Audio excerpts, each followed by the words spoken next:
Cerita ini tentang pengkhianatan seorang teman yang bergudal karma di lapangan.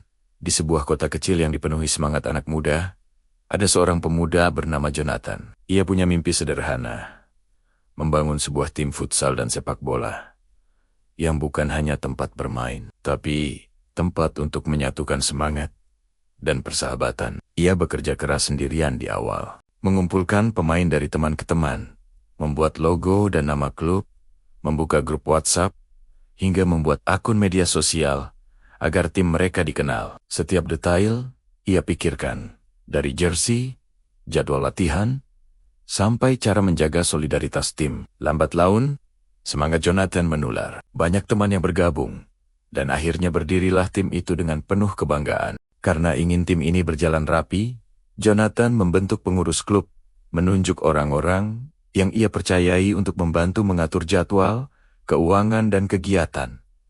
Semuanya tampak baik. Tim itu mulai dikenal, bahkan sering menang di beberapa turnamen lokal.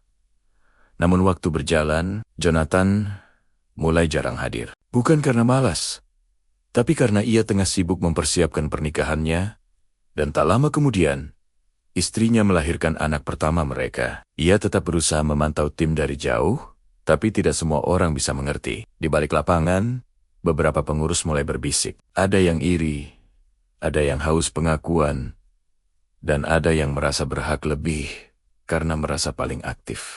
Pelan-pelan mereka membangun siasat, menyingkirkan Jonathan, sang pendiri, dari tim yang ia bangun dengan keringat dan cinta. Mereka mulai menguasai grup, mengganti struktur, dan mengendalikan semua keputusan tanpa melibatkannya lagi. Sampai akhirnya, Jonathan benar-benar tidak diakui. Nama klub yang ia bangun masih dipakai, tapi tanpa namanya, tanpa penghargaan, tanpa rasa terima kasih.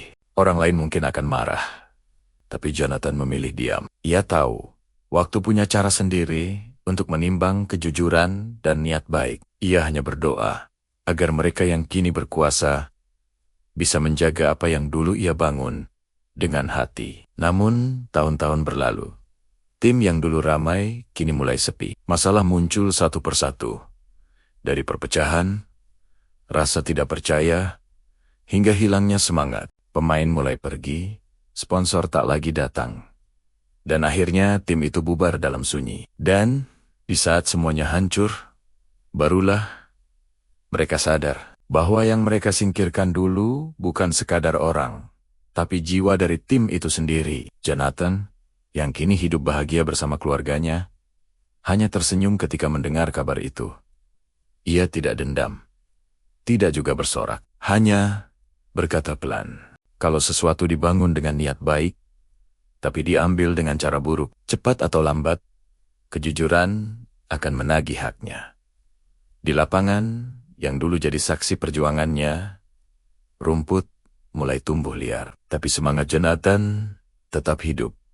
Bukan di papan skor, melainkan di hati orang-orang yang masih percaya bahwa ketulusan tak pernah kalah oleh ambisi.